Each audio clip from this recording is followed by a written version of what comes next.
Today, Jim Trusty, the attorney for former President Donald Trump, who recently resigned after Trump's federal indictment was unsealed, just announced he's withdrawing from another Trump case, the former president's lawsuit against our network, CNN.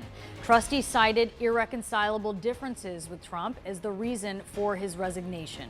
In the meantime, we are learning two of Trump's current lawyers have contacted the Justice Department to get security clearances.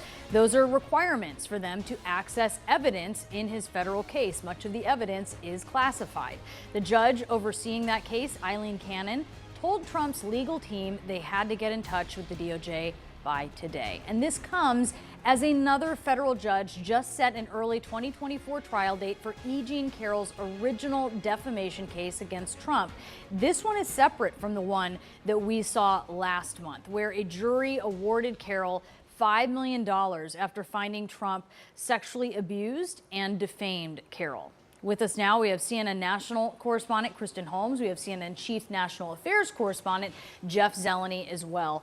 Kristen, I want to start with you because if Carroll's defamation case goes to trial in January of 2024, I mean, you see where this goes with the timeline, right? It's going to take place right in the thick of presidential primary season, and he's also facing a lot of other legal hurdles at the exact same time. Yeah, there's actually 4 trials that we know of that have been scheduled. And keep in mind, this last arraignment, that hasn't even been scheduled in terms of a trial. So there's 4 that we know of, and all of them are coming at a time that is incredibly critical for this political race.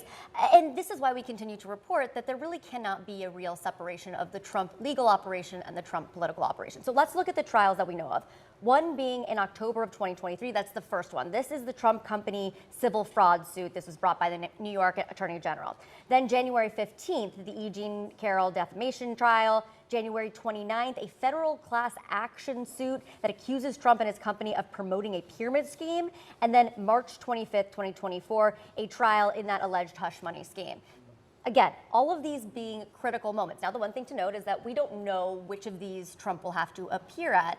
But again, it goes to show you that these things cannot be separated. And as we reported earlier this week, that is part of the Trump playbook. They want to be running on his legal issues. This is tricky. I mean, if I'm a presidential candidate, I don't want to be dealing with filing my taxes. I'm going to outsource everything that I can during this season. But Jeff, this just speaks to all of this hanging over this political race. And let's take a look at where Republican voters are on this, because they aren't all behind Donald Trump. A recent ABC News Ipsos poll shows that 38% of Republicans do view the charges against Trump as serious. Now, that is interesting. When you look at that, you say that 50% say it's not serious. So you think, okay, you know, an almost majority of Republicans say it's not, but 38% saying it's serious.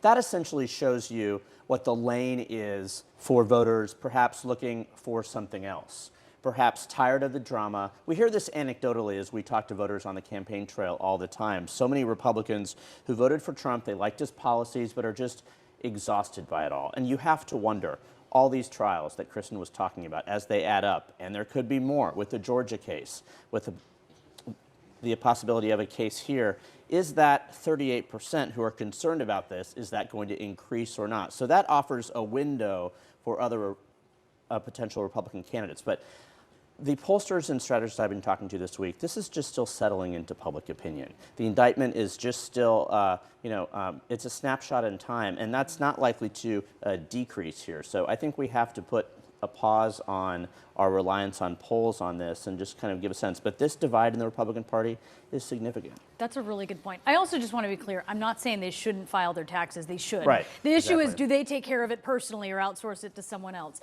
Okay, so that's this federal indictment. He's also using it to raise money, right, Jeff? So he does use it as an advantage. Sure. The point is, it's a double-edged sword. Without question. And there's so many things you have to do as a candidate, you know, particularly going into Iowa and New Hampshire, South Carolina. There are dates on the calendar. So he'll have to be potentially in 2 places at one time, or he'll delay these. But I think it is a challenge, perhaps more than anything, mentally. How do you keep track and sort of separate all this? So I think we just have to wait and see. But one thing is probably clear. Republican voters will have a say on this long before any jurors do. How do people around him feel about that, having the energy and the bandwidth to manage these things? I mean, I think there's a lot of compartmentalization. I think that tone I saw in Bedminster was very different than the tone I saw at Mar-a-Lago after that first arraignment in New York. In Bedminster, they seemed a little bit more confident, and when I asked them about that, they said it was because they felt like they were getting the hang of this playbook, of how to navigate both of them.